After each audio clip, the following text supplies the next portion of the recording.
السلام علیکم ورحمۃ اللہ وبرکاتہ۔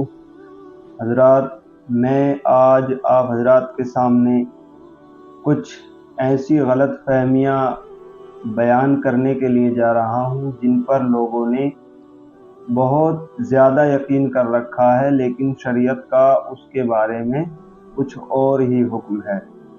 میں آپ حضرات کے سامنے آج 5 غلط فہمیاں آپ حضرات کو بتاؤں گا اور اس کا مکمل صحیح جواب دینے کی کوشش کرتا ہوں۔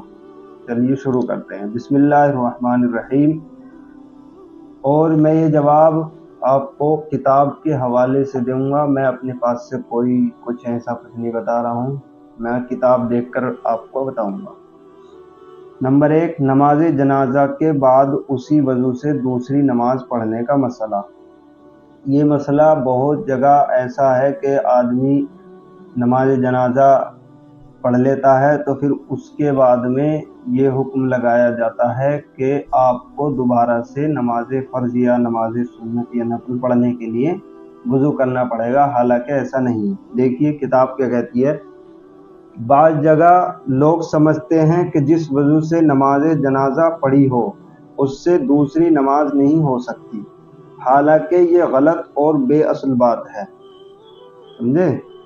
بلکہ اسی وضو سے فرض ہو یا سنت و نفل ہر نماز پڑھنا درست ہے۔ غلط فہمی نمبر 2، میت کو غسل دینے کے بعد غسل کرنے کا مسئلہ۔ بعض جگہ ایسا دیکھا جاتا ہے کہ جو شخص میت کو غسل دے دیتا ہے، پھر کچھ جاہل لوگ اس پر یہ حکم لگا دیتے ہیں کہ آپ نے میت کو غسل دیا ہے تو آپ کو نہانا یعنی غسل کرنا ضروری ہو گیا، حالانکہ ایسا نہیں ہے۔ آئیے دیکھتے ہیں کتاب اور شریعت کیا کہتی ہے۔ میت کو غسل دینے کے بعد غسل کرنا بہتر و مستحب ہے، لیکن ضروری نہیں کہ جس نے میت کو غسل دیا ہو وہ بعد میں خود غسل کرے، اس کو ضروری خیال کرنا غلط ہے۔ کیا اب آتے ہیں تیسرے غلط فہمی کی طرف۔ کیا سطر کھل جانے سے وضو ٹوٹ جاتا ہے؟ بعض جگہ دیکھا جاتا ہے کہ کسی کا اگر گھٹنا کھل گیا یا تہمد کھل گیا یا کسی نے نیکر پہن لیا اور اس کا سطر کھل گیا یعنی گھٹنے وغیرہ کھل گئے تو اس کا وضو ٹوٹ جاتا ہے، یہ حکم لگا دیتے ہیں، لیکن ایسا نہیں ہے۔ آئیے دیکھتے ہیں۔ عوام میں جو مشہور ہے کہ گھٹنا اور سطر یا اپنا یا پرایا دیکھنے سے وضو جاتا رہتا ہے، یہ ایک بے اصل بات ہے۔ گھٹنا یا ران وغیرہ کھلنے سے وضو نہیں ٹوٹتا۔ ہاں، بغیر ضرورت سطر کھولنا منع ہے یا سطر کھلا رہنا منع ہے، اور دوسروں کے سامنے سطر کھولنا حرام ہے۔ جان بوجھ کر جو کھولے گا وہ حرام ہے، لیکن اگر دھوکے سے کھل جائے تو اس کو فوراً ڈھک لے، اس پر کوئی گناہ نہیں ہے۔ یہ مسئلہ آپ کو اگر تفصیل کے ساتھ دیکھنا ہے تو کتاب کا حوالہ ہے بہار شریعت حصہ دوم صفحہ نمبر 28 پر آپ کو مل جائے گا۔ آئیے چوتھے مسئلے کی طرف چلتے ہیں۔ لوٹے یا گلاس کو 5 انگلیوں سے پکڑنے کا مسئلہ۔ بعض لوگ اس طرح سے لوٹا یا گلاس اس طرح سے 5 انگلیوں سے پکڑ لیتے ہیں اوپر سے، تو اس کو لوگ غلط سمجھتے ہیں۔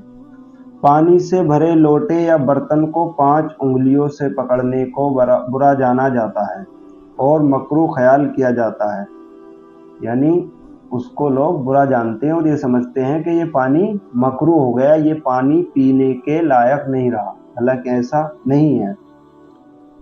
حالانکہ یہ محض ایک جاہلانہ خیال ہے۔ 5 انگلیوں سے اگر لوٹے کو پکڑ لیا جائے تو اس سے پانی میں کوئی خرابی نہیں آتی ہے۔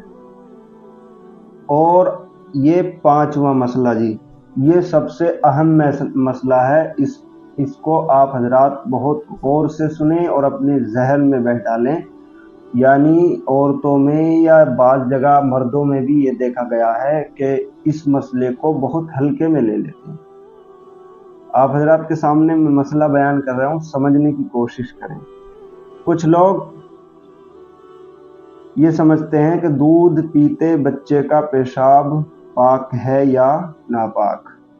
کچھ لوگ سمجھتے ہیں کہ دودھ پیتے بچے کا پیشاب پاک ہے، حالانکہ ایسا نہیں ہے۔ چاہے بچہ 1 دن کا ہو یا 100 سال کا ہو، آدمی چاہے 1 سال کا ہو یا 100 سال کا ہو یا 1 دن کا ہو، یا بچہ ہو یا دودھ پیتا بچہ ہو یا بغیر دودھ پیتا بچہ ہو، انسان کا پیشاب مطلقاً ناپاک ہے، خواہ دودھ پیتے بچے کا ہو یا بڑے کا۔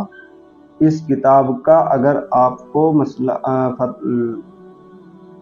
اگر اس کتاب کا حوالہ چاہیے تو اگر اس مسئلے کو آپ کو تفصیل کے ساتھ پڑھنا ہے تو آپ کو کتاب کا حوالہ دیا جا رہا ہے۔ کتاب کا حوالہ ہے مخلصاً فتاوی رضویہ، جلد نمبر 2، صفحہ نمبر 146 پر یہ مسئلہ آپ کو مل جائے گا۔ آپ حضرات سے گزارش ہے کہ اس طرح کے غلط فہمیوں کو نکالیں اور جو صحیح بات ہے اس پر اپنا یقین اور ایمان رکھیں۔ آپ